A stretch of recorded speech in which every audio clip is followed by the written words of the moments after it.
Welcome to the Skeptic Zone, the podcast from Australia for science and reason.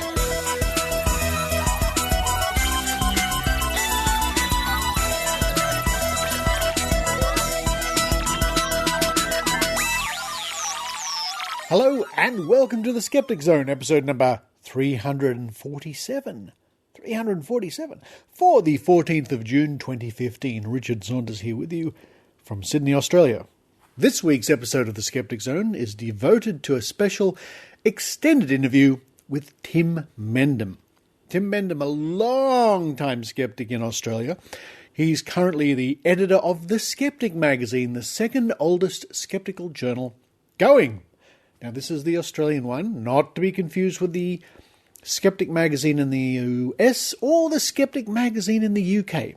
This is the Skeptic from Australian Skeptics. Tim has many experiences to relate in this interview with Maynard and covers all sorts of issues to what he thinks about various claims that have been going around, how he deals with people contacting the Skeptics, and more about the Skeptic magazine itself. Now, talking about people contacting the Skeptics, Tim is our front man, the man on the front line. He's the one who takes the calls and the letters, the emails and so forth when people contact Australian Skeptics wanting to know something or criticising us, shock horror, or trying to apply for our challenge.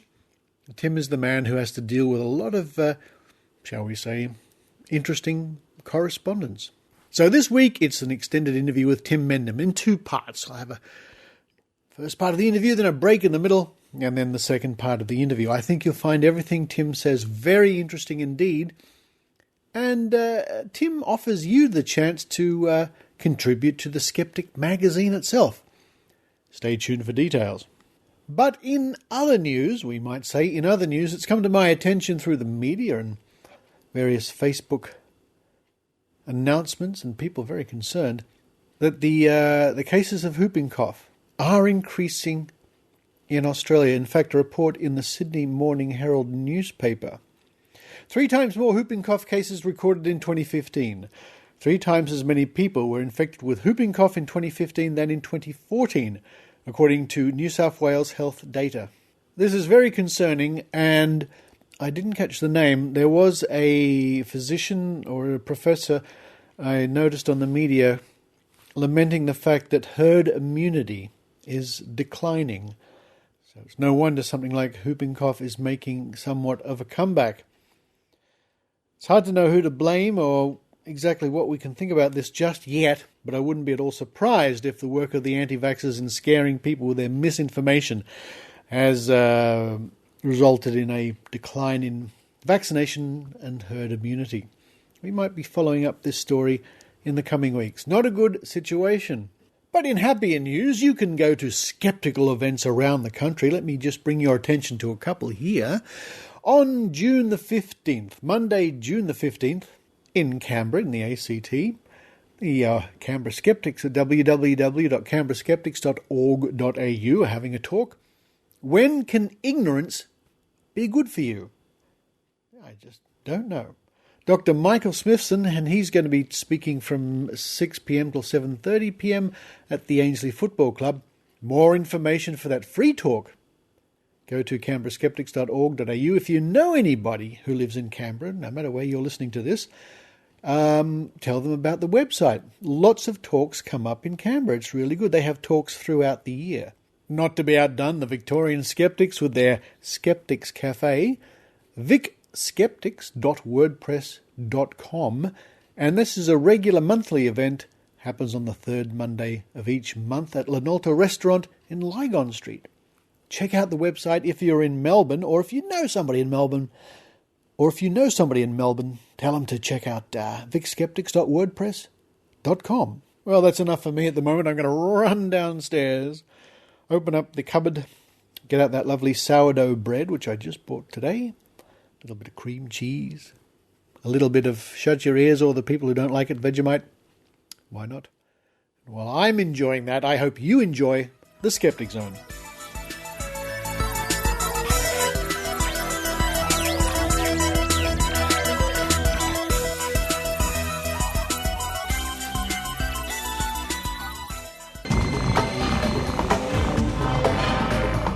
here's Maynard's spooky action at a distance. We're hanging in a leaky hotel in Forest Lodge, and I believe this is known as the Flodge. Tim Mendham. Hi there, Maynard. It is called the Flodge, actually. It used to be my university hotel. Well, this is around the corner from Maynard International Studios, but I actually haven't been here, but you used to come here when you went to uni. That's right, when I was a poor student, actually. I used to come here all the time and used to buy the chicken Maryland. That would have been a fairly exotic thing then, wouldn't it? That and chicken Kiev. Well, you say you're sort of reading chicken Maryland. You also used to get chicken in a basket, actually. That was you had to alternate between the two. It was always chicken, though. And of course, back in Australia in those days, there was lots of, not boutique beers, but, you had Pilsners and things like that, You had Resch's. Resch's, yeah. Resch's, that takes you back, doesn't it? Resch's. The dinner ale. DA, that's right, that's right. Oh, mate, you make me sound old. Because I was only 5 years old at the time. I was underage drinking, yeah. Yeah, you've been the editor and involved with this Australian Skeptics in Sydney for how long? Do I have to say? Well, why did you get involved and roughly what year? I was kidnapped by gypsies. And we all know they're highly critical thinkers. That's right, yeah. I was a poor, starving little young journalist, actually, and I used to do reporting on various trade fairs. And one of the guys that ran a trade fair for the American consulate was a fellow named Barry Williams. And Barry became the New South Wales representative of the Skeptics. It was actually first kicked off in Victoria, but about the same time launched in New South Wales. And he said, hey, you're part of it, because I was doing a scientific magazine at the time. He was definitely way ahead of the curve there as far as beards go. I mean, beards are big now, but he was just rocking the beard back in the day and has ever since. Barry is and was definitely the archetype skeptic, old, bearded man, grumpy, sort of a curmudgeon by profession. And like him, did you get involved with the movement because you were just fed up with people and their psychobabble and getting sucked into all these things that don't really work? Yeah, I think we also had beer, which helped. I think it was free beer too, actually. Well, that's all right. That was even better, yeah. Yes, definitely. I mean, I was always interested in science, not a scientist, but interested. And then really, it was almost like a lot of skeptics, it dawns on you slowly that this one's shonky, that one's no evidence for it. Probably my moment of epiphany, as a lot of people's moment of epiphany, was von Daniken. And I can remember reading a serialisation of von Daniken in the Sunday paper and said, that's interesting. But the following week, a lot of people wrote in and said, no, that's rubbish. Or the astronomers said, no, his astronomy is rubbish, but some of the other stuff is okay. And then the other people said, no, his geology is rubbish, but the astronomy is okay. And then you realise, put them all together, it's rubbish. And that's basically how you became a skeptic. You put them all together and you realise a lot of this stuff is actually not a lot around it. But we got stuck in? Well, yes. How do you feel now that Ancient Aliens is so popular and it's such a good, I love watching Ancient Aliens. Ancient Aliens are fun, actually, yeah. I can never see much point in them, though, because, sort of building a pyramid, yeah, okay. And what do you do then? Or are they our sort of precursor of human beings? Were they the first human beings? Well, that brings in the whole Fields of the Nephilim stuff. That's right, the Nephilim, yeah. And that was a rock band, wasn't it? Yes, as well. Fields of the Nephilim, that's right. Yeah. in that era when I was here. And the whole Anunnaki thing. The what? The Anunnaki, with the Somalians. Oh, the Somalians? Who? I don't know them. Sorry. Well, look, I probably did, but I forgot. Well, you probably had to argue this stuff way back. Now, didn't you guys put out a book, Some Trust in Chariots? Wasn't that? No, that wasn't ours, actually. That was there's a series of books that came out after von Daniken, and that was one, Some Trust in Chariots. And it didn't quite sell as well as the von Daniken books did. Well, I got it because as a kid, I was very interested in everything to do with Eric von Daniken, Return to the Stars, Gold of the Gods, got that really good. And I found the whole thing incredibly intriguing in the way that science wasn't able to interest me at the time, but it did sort of covertly get me into science that way. Yeah, I think much the same thing, actually. The more you study the scepticism, the more you sort of realise how interesting the science is, the real science is. And you realise that, unfortunately, there's never a definitive answer in it, and therefore you're going up against the forces of people who are 100% sure and accurate, and you can't say the same things are naturally, I've got you, I know, you don't, and therefore I'm right. What's the biggest argument you've had with various people over the years? I mean, obviously you're at a point now where you know when to argue and when not to argue, but when's one where you really got into it and perhaps maybe you should have it because it was a bottomless pit of arguing? I think a lot of them are bottomless pits. I'm the classic fool's rush in. Definitely not an angel. There have been times where it got physical. Oh, really? Oh, yeah. Get out. No, really. Right, and so would this be a psychic claim? So you're actually stopping someone from earning a living there? Would that be that sort of thing involved? No, just an argument over a table. Wow. It gets serious sometimes. I mean, I've certainly had people seriously abuse me over the phone. I won't use the words that they used, and this is a family show, isn't it? Yeah, well, I believe the word foghorn was used, and the C word was used. Someone called you clever. Yeah. I don't think I've ever been called clever, Maynard. But yes, definitely every alphabet word you can think of was used against me. It's actually started off as someone who wanted to go for our challenge. You know, we got this $100,000 challenge, and this person applied over the phone with a message on the phone, and he said, I want to go for your challenge, and I got this particular talent, and I really need the money, but I know you're a bunch of scammers. And then he got into it, and it was just swearing and swearing and swearing for the full length you're allowed on the message. He finally got me on the phone live, and I was prepared for him then because I'd heard his messages, and he did exactly the same thing. So I had to say to him, no, be quiet, right? I'm not going to answer your questions if you talk like that. It was really nasty. It was really very, very nasty. And then I finally said, okay, I'm going to hang up. Yeah, if you're not going to be nice, I'm going to hang up. So I hung up. Never heard back from him. So he just wanted to say his piece. He just wanted to be a pest and then bugger off. That's what he wanted to do. And he did it several times. He left several messages on the phone. That's part of the problem, actually, that I'm the current person for the Skeptics. So I'm the one that answers the phone and the mail. And you tend to get that, actually. Now, the last time you had your, I believe it was $10,000 challenge, is it? It was initially at $10,000 in the very first instance, actually, when I first joined, which was 30-odd years ago. It was initially $10,000, and then people sort of figured out they don't think that's a serious amount. So it was up to $100,000. We still got that. We actually got the $100,000. Now, the last one I heard of was someone who could send a message across the world, and you had people in New York and people here trying to. He was trying to communicate with someone telepathically that way, and it didn't quite come off so well. But you spent a lot of time getting that one organised, all for naught. Yeah, he was a fellow who was so serious. He corresponded with us through a solicitor. Until the solicitor dawned on him, I think that this was a fairly strange fellow. He could transmit messages from a list of names of animals, names of people, names of whatever, which we'd chosen by random, to his recipients who were in New York.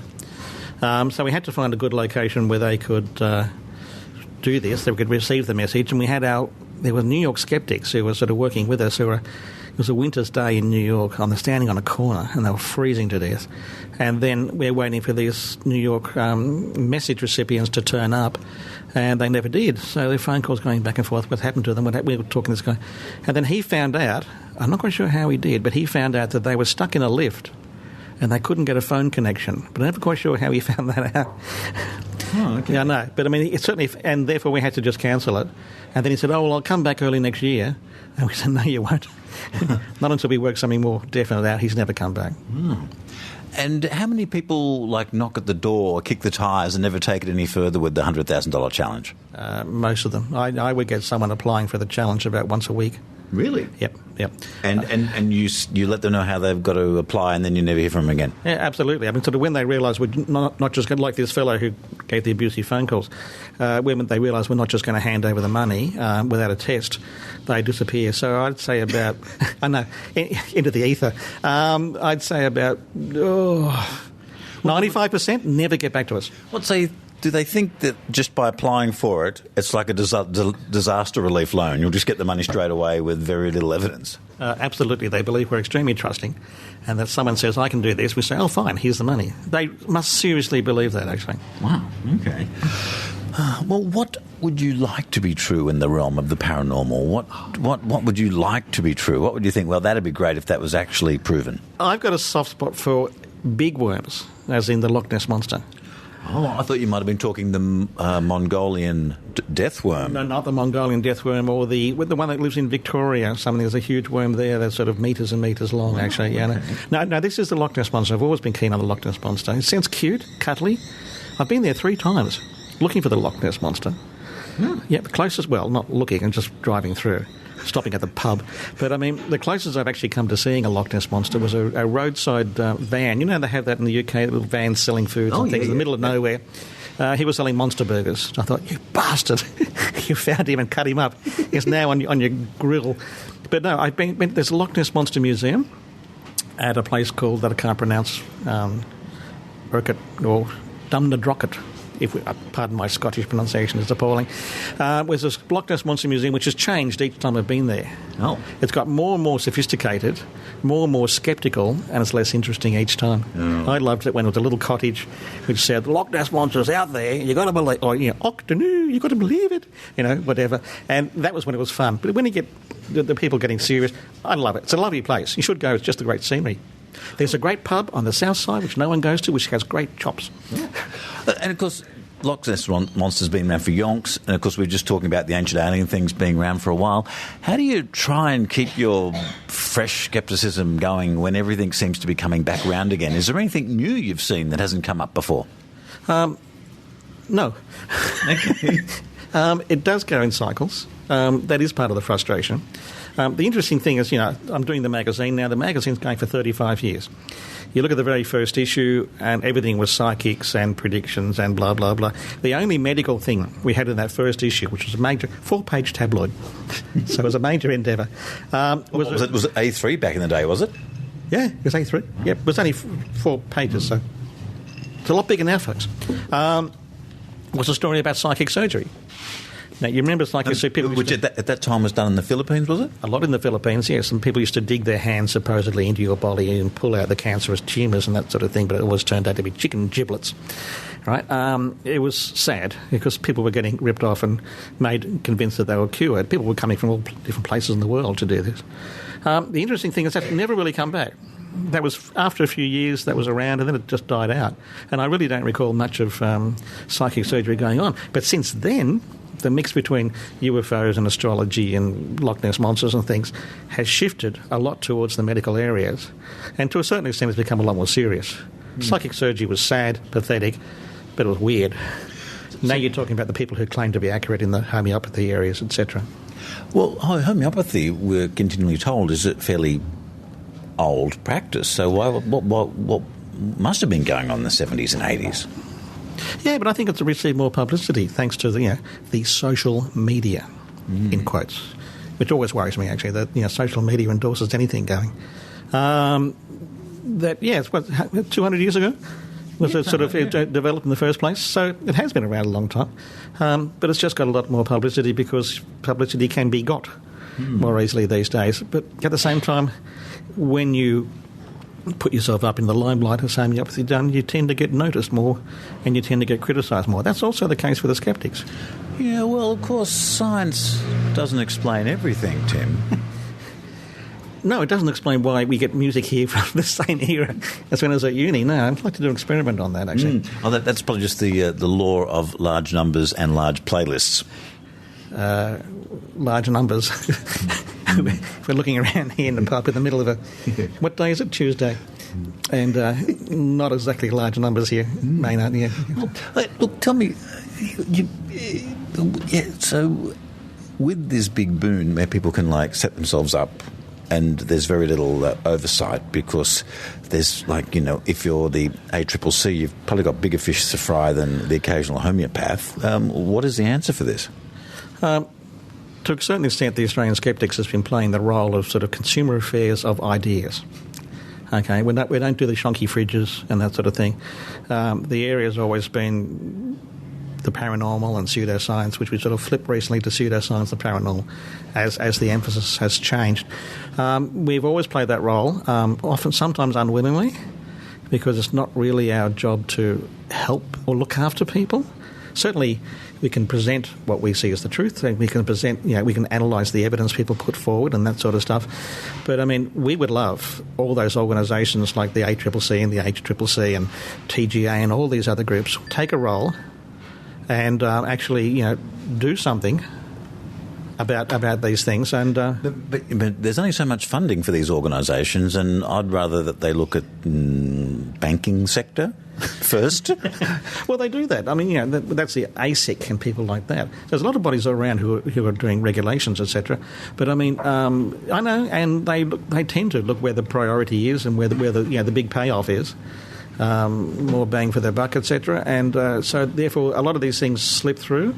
And unfortunately, that's hurting people. So that's where we sort of come in many instances and sort of, to a certain extent, fill that gap. Although it's not. Is it our area? Yeah, I suppose it is in some. Is there anything that you've all been sceptical of has turned out to be true? No. Honestly? Please. Now, what about something in the quantum realm? The quantum realm has made things seem more. I mean, know that was done in the 30s, but it seems people like to invoke the quantum because things don't react the way you think they should once you get to that level. Yeah, you can play paranormal bingo, and if quantum doesn't come up in every conversation with someone, especially doing a health claim and something like that, then you should be very disappointed. Yeah, so I mean that crops up a lot. Like me, they probably don't understand it either. Look, as I've stated on this show, I think that we are a three-dimensional projection from a two-dimensional object that we can't detect. I think that is our reality. Of course, I believe you would say that's an extraordinary claim which requires extraordinary evidence, but there is mathematics that may support it. There may be supported. Personally, I'd rather come from a one-dimensional organisation. Wow, now you really burned my brain. Well, you get the point. Yeah. Okay. Yeah, I know. Okay. I know. It's sort of, people criticise the skeptics. They say they're coming from a naysayer point of view. Yeah, and then they would even say that you've got a closed mind because you're not open to these other possibilities, Tim. Gosh, Maynard, that's a bit rough. Come on, like you haven't heard that before. How many times? If I had $1. My answer to that is what the skeptics are can be summed up in 9 words. Wow. Yeah, 9 words. Okay, count them. Is any of them clever? Not particularly. Okay. They're ordinary, so ordinary people can understand them. And it works. I say I can fly. You say, show me. Show me. And that's it. Right. That's all there is to it, right? And then you have to work out how someone is going to prove it to you, right? What are the protocols? And that's where it gets sort of more difficult. But that's the basis. I say I can fly. You say, show me. And that's really what it's all about. So someone makes an extraordinary claim, and you have to figure out, by flying, they mean under their own power, not in a plane, right? You work out all these sort of semantics and logistics and things. But that is what it's all about, actually. That's as simple as that. Someone makes a claim, and we investigate it. Whenever I say I'm going to do something with the skeptics, from anyone from my parents to my friends, they clearly don't get it at first what it's about, and they're sceptical of things. I usually shortcut it and go, they're into science, the scientific method and the way science explains things, and people think it's a scientific club. Then, is there a shortcut to explaining what a bunch of skeptics are doing in a room talking about stuff? Apart from my 9-word explanation, the shortcut is basically saying everyone's a skeptic. And a skeptic is about assessing the evidence. When you go to decide how you're going to go to work, you decide, do I walk? Do I catch a train? Do I catch a bus? Do I drive? Or whatever? Do I cycle? Okay, that's one thing. Then you've got to figure out what's it going to cost me, right? How long is it going to take? Am I going to get parking the other end or whatever? You make a lot of assessments, a lot of judgments, and then you come to your conclusion. That's being sceptical. You look at the evidence, you look at the various things, and then you ask yourself, what's the best solution? Bingo. You go buy a fridge, and you ask, what brand, how big, what colour, who's the supplier, what's the warranty, etc., etc., etc. And you go through the same sort of variables. That's being a skeptic, right? It's not a cynic, it's a skeptic. You go to choosing a religion, and you look at your criteria, and they are your parents, right, your family, etc. There's, what are you worried about? And does this calm you down? And then you start thinking, is there logic? And then if you think about it, there's a lot more variables and things to decide upon whether you go to work, how you go to work, than there is in choosing a religion. And that's where it comes down to, that that's critical thinking, and that is applying that from everyday activities, which we all do, to more serious philosophical issues. And on the theological question, are there many skeptics that are religious? I know that they exist. I just haven't spoken with many, and I would enjoy talking with them because it's almost like you've got to have a dichotomy going there. Yeah, I find it personally, I find it very confusing how you could do both, quite frankly. For instance, the vast majority of scientists are atheists.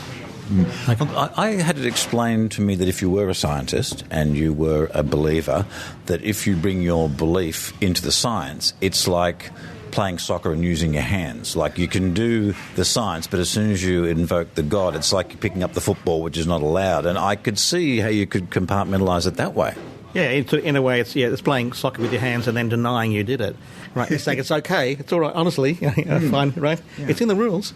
And you say, no, it's not. And so, it is. Yeah. There's an article we have in the latest issue of the magazine, actually, which I edit, on cognitive dissonance and the ability of people to have two viewpoints at the same time. Which is also a great adults-only podcast as well for skeptics out there too. Quite an impressive podcast with a good name. It's such a great name. And what is the actual definition of cognitive dissonance? Well, that's a very good point, actually. There's a lot of disagreement about it and how many things.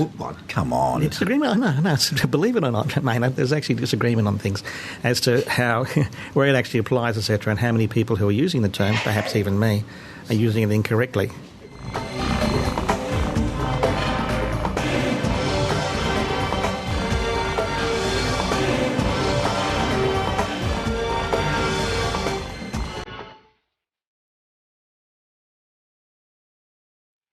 Podcast is an award-winning weekly science show in French hosted by a bunch of crazy enthusiasts. We are convinced that the greatest ideas in science are quite easy to grasp as long as they're presented with passion, using a vocabulary common to all curious minds, whatever their academic background, if any. You don't understand French yet? Well, it's never too late. All our stories have a written transcript on the website, and people from all around the world are using our content to learn Molière's language. Our topics range from 0 to infinity, from evolution to artificial life, from electromagnetism to the science of introverts. We just love mathematics, science, critical thinking. So do you? Want to join? You can subscribe to the podcast for free from our website, podcastscience.fm, that's in one word. You also find us on iTunes and SoundCloud. See you soon, hopefully. Hâte de vous accueillir. À bientôt sur Podcast Science.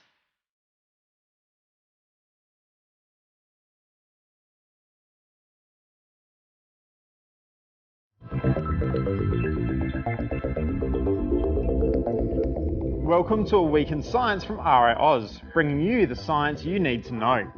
Concerts, nightclubs and music festivals have one thing in common: awesome music up very loud. Let's have a look at some of the unexpected science of music.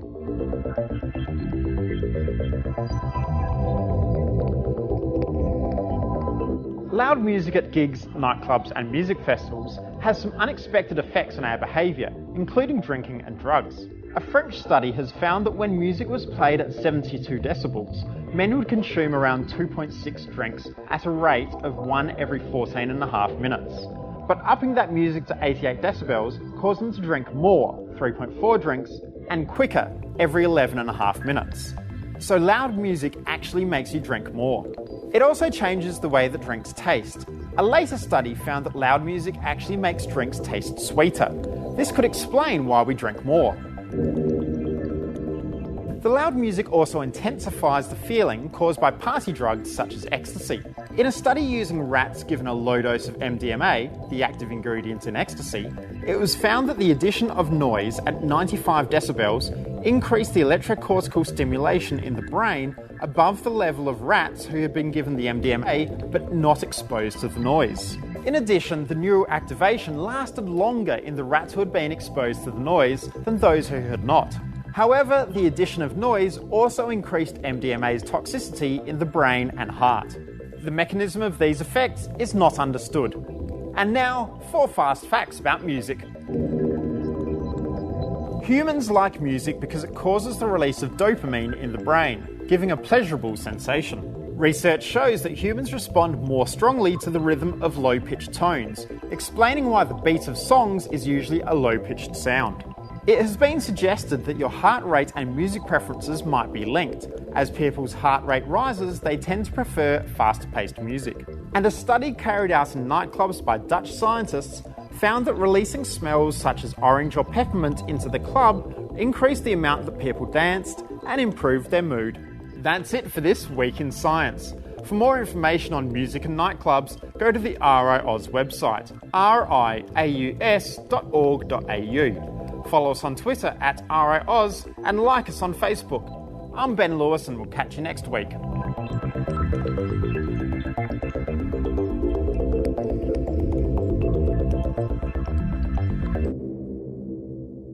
On Maynard.com.au have we got a show for you today. We've got sexual politics. I am too sexy for my cat. We're going to reclaim Australia simply by marching on a public holiday. We open your crank mail. Crank mail. And we introduce a sting that is dramatic for no apparent reason. That is dramatic. I mean, just listen to it. It's freaking me out. Little did they think that within the years of the 21st century that people would stop watching television. Bunga bunga! On Maynard.com.au.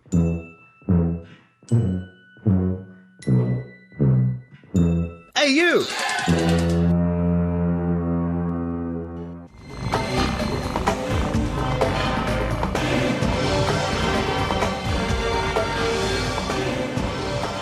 I guess it's been a while since astrology's come to blows, really. That's sort of a done and dusted one, or is that just... I think astrology is sort of...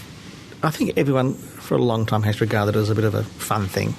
You know, they read the star signs in the women's magazines. Men's magazines never have star signs, do they? Yeah, although when I've spoken to astrologers, they've always said that it's just a way of telling things. So, you know, and even they look down on the women's magazines once. They go, well, you know, you can do an individual one for someone and you're basically doing almost a psychic reading in some ways. I remember hearing one of your interviews actually way back when on the Skeptic Zone where you interviewed an English astrologer. That might have been Jessica Adams, who I always enjoy talking about this kind of thing. And as I tell people, she's internally consistent. Internally consistent. I'm glad that her guts are working well. That she was saying we really don't need the stars or the planets and things anymore. And it goes beyond that. You think, well, what is it then? What is astrology? And then if you don't use those sort of tools of the trade, is it just like a friendly person over the bar here at the Forest Lodge Hotel, you know, hearing your problems and discussing them with you and sort of helping you out? Is that what an astrologer is? Is that what a psychic is? Is that what a psychiatrist is? Is that what your neighbour over the fence is? So, I mean, it's interesting to think, how can you be an astrologer without using those tools? And I think that's what she was actually saying. You don't have to use those particular, you know, the alignment of the planets and the constellations, etc. Now, with the latest issue of these, and is it getting more difficult to be the editor for a skeptical magazine, or is the field that you're interested in getting so wide that it's getting more confusing as to what you're going to do each month? It can be confusing. I mean, we rely heavily on people contributing, like yourself, Maynard, with your interviews, etc., including the interview of Tim Ferguson. See, I always feel guilty because I can't write. I just end up giving you an MP3 file which you've got to transcribe, and I feel a bit guilty about that. But I hate writing, so the guilt soon goes. Yeah, thank you, Maynard. Yeah. Okay. We do have people who send in handwritten articles which I have to type. Wow. I know. They tend to be the ones that go in last. As far as the contents go, I always like to give a mix. These days, I mean, there's used to be a lot of silly stuff, you know, fun, silly stuff, but I like to have a mixture of the serious discussions of why people believe and how they believe, and then get into the silly stuff as well. For instance, we've got a series of articles, the ones about cognitive dissonance, right, about understanding and how people can be confused, like confirmation bias and all those sort of buzzwords that you use. And then we've got an article that finishes off the feature on fooled ya. It's about April Fool's jokes. Oh. Yeah. Which are just getting beyond the pale these days because it's with the internet it's so easy to do them, and they sit on the internet and can fool you years later. That's right. Well, April Fool's jokes have been around, you know, urban myths have been around, you know, for a long time, as long as there have been urbans. But, I mean, Keith or otherwise. But, I mean, this article's basically has a great website called the Museum of Hoaxes. No. You should have a look. It's fabulous, actually. But that has a list of April Fool's jokes. I've actually purloined some out of there, which is about the those April Fool's jokes that have a very sceptical bent. right? So a bit of science, a bit of sort of monster and that sort of stuff. And so that's what I try and do, some serious stuff and some light stuff. It's a nice mixture.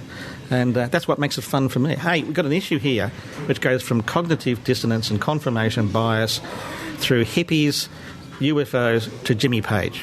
And what I like is that when at Skeptics at the Pub Nights, when you are offering subscriptions for this, a lot of people still want the hard copy. They do. Yeah. They do. I mean that's an interesting thing. It's there was a lot of people who want to convert. Some people want to convert to digital. Actually, quite a few who do. They want to save space, save trees, that sort of thing. But at the same time, some people are converting back because they just find they like to hold it in their hands, and read it wherever they want to read it. We're now offering a deal where you can get both. You pay for the hard copy, you can get the digital one for free. And basically what happens there is that some people like to keep the digital, and then they take the hard copy and leave it in the waiting room of their local homeopath. And also, I want to encourage people too, because you encourage people to write in or send emails in or even contribute to the magazine, and you're still pretty open with that? Absolutely. We have a very open mind and an open magazine. Even dissenting views. Believe it or not. Yeah. Really? Yeah, absolutely. Because the skeptics do get like a reputation as a bunch of naysayers that go around poo-pooing things, and whenever I talk to someone with the paranormal, they tend to the skeptics because they're just going to come in here and pour cold water on it immediately. That you do get that reputation sometimes, Tim. Oh, not me. I'm nice. I don't want to be nasty to people. They want to be nasty to me sometimes. I mean, so that's the interesting thing, actually, because, we get called naysayers, and yet they're often the ones who can get abused. Some of them can get abusive, you see. That worries me. The problem is the name, as much as anything. Yeah, and it's kind of like, what else would you call it other than like a science club kind of name? Yeah, like the Good Guys. Sorry, it's used. Good guys. I've got that one already. I'll try and think. The skeptical community has been, since it existed, trying to find another name for itself. It's like they made an error when they first called themselves skeptics. So do you think Penn and Teller have helped the whole issue, or they've clouded a bit with their aggression? They're interesting guys. I like what Teller has to say. And sometimes you need that aggressive approach, actually, because sometimes you really just sit there and say, do I really have to put up with this again, right? And sometimes you have to say no. But then you get someone who's persistent, and the people who you have physical battles with tend to be persistent, and you either confront them or you walk away. And if you walk away, of course, then they say, I won.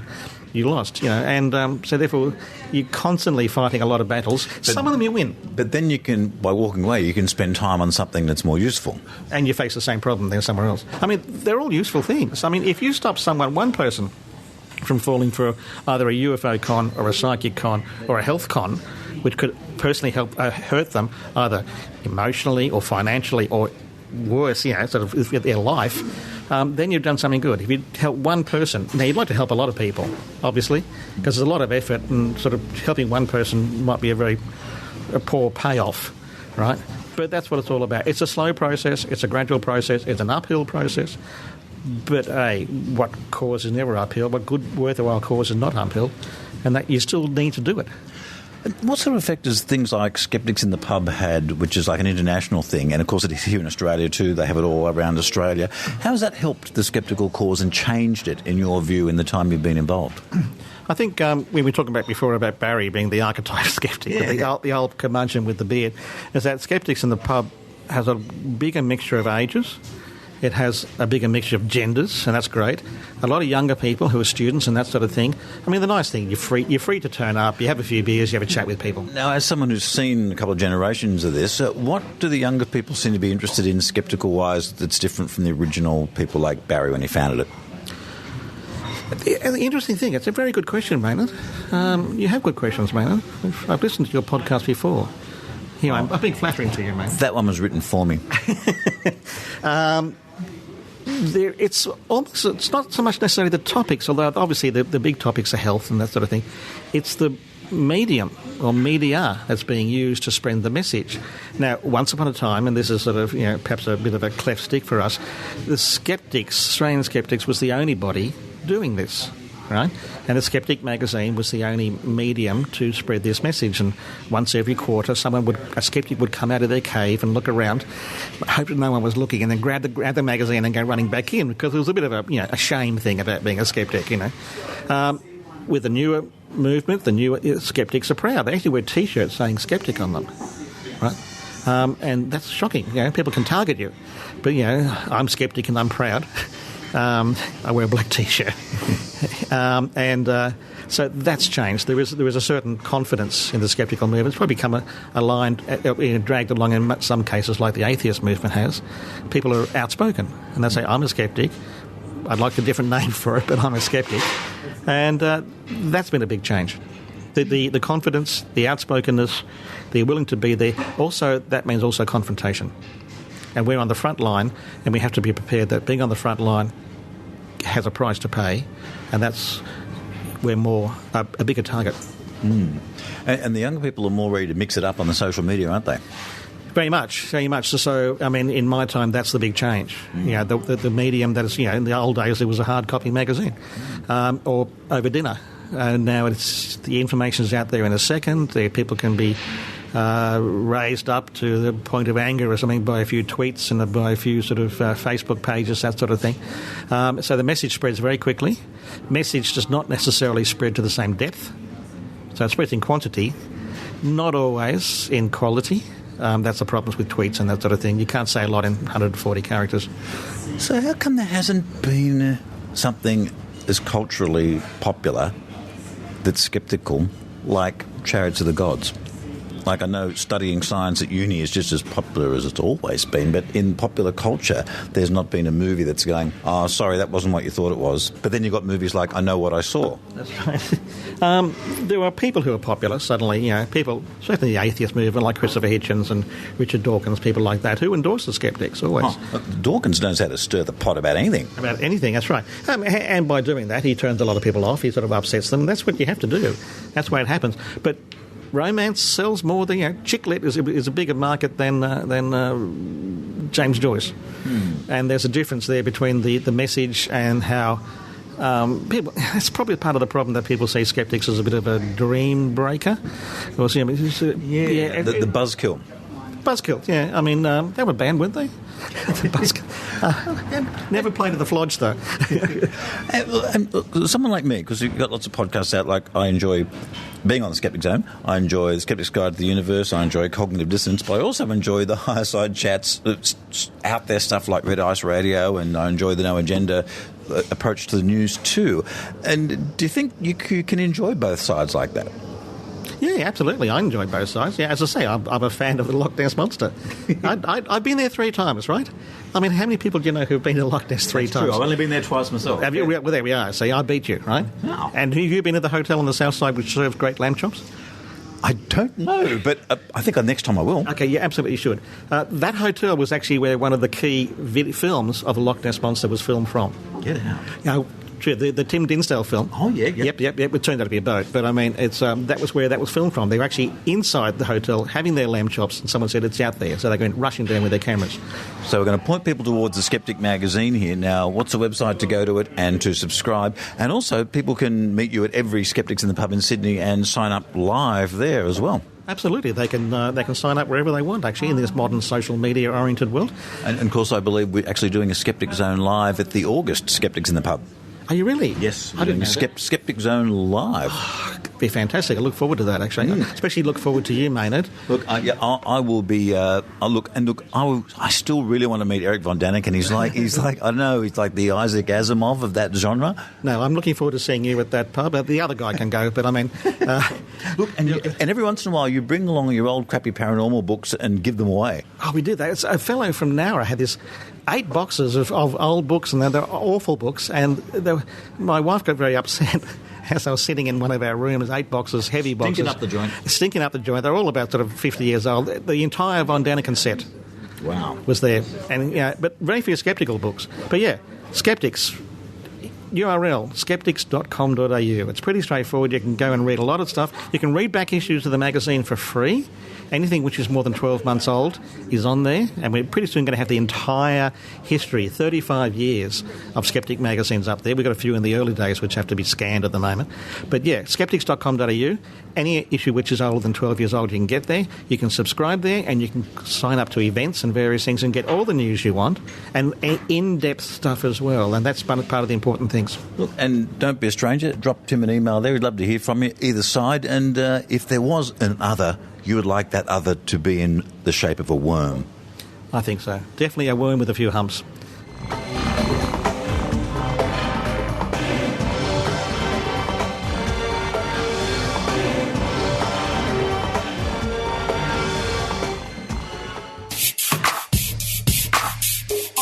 Australian Skeptics Sydney Dinner. Autism, Myths and Reality. There are a few medical conditions as widely misrepresented as autism spectrum disorder, ASD. Conspiracy theories, myths and amateur diagnoses abound, confusing those who seek to know the reality and the latest science-based thinking on this condition. The next Sydney Skeptics Dinner will be on the 20th of June and will feature Nicole Rogerson, the founding director and CEO of Autism Awareness Australia, a national not-for-profit organisation which she set up in 2007. Nicole is a frequent speaker on autism in the media, and in 2011 she was asked to present the work created for Autism Awareness Australia at the UN, where the organisation was inducted as a member NGO.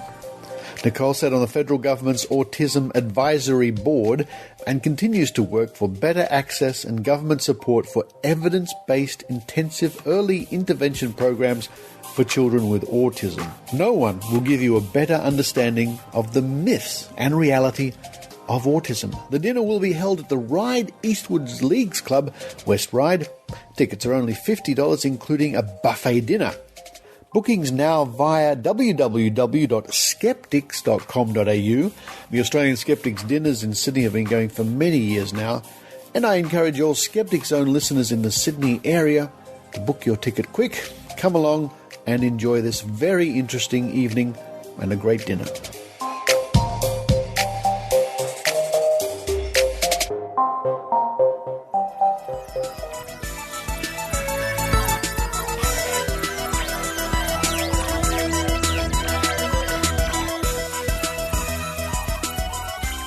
Thank you for listening to the Skeptic Zone, and thank you, Maynard, for that really in-depth and interesting report there, that interview with Tim Mendham from Australian Skeptics. Don't forget you can subscribe to the Skeptic magazine at skeptics.com.au. And, of course, we have the dinner meeting coming up in about a week's time. Hope to see you there. And, yes, as mentioned in the interview with Tim Mendham, Skeptic Zone Live is coming up in August. At Skeptics in the Pub here in Sydney in August. We're going to have a Skeptic Zone Live with myself, Maynard, Joe Alabaster, Ran Segev. The crew sort of based around Sydney will be doing a live Skeptic Zone. So if you're coming to Skeptics in the Pub in Sydney in August, that's something to look forward to, I hope. But for this week, this is Richard Saunders, signing off from Sydney, Australia. You've been listening to the Skeptic Zone podcast. Visit our website at www.skepticzone.tv for contacts, an archive of all episodes since 2008, and our online store. Please support the Skeptic Zone by following us on Twitter at Skeptic Zone, liking us on Facebook, and leaving a review on iTunes. You can also show your support by subscribing via PayPal for as little as 99 cents a week. The Skeptic Zone is an independent production. The views and opinions expressed on the Skeptic Zone are not necessarily those of Australian Skeptics Inc. or any other skeptical organisation.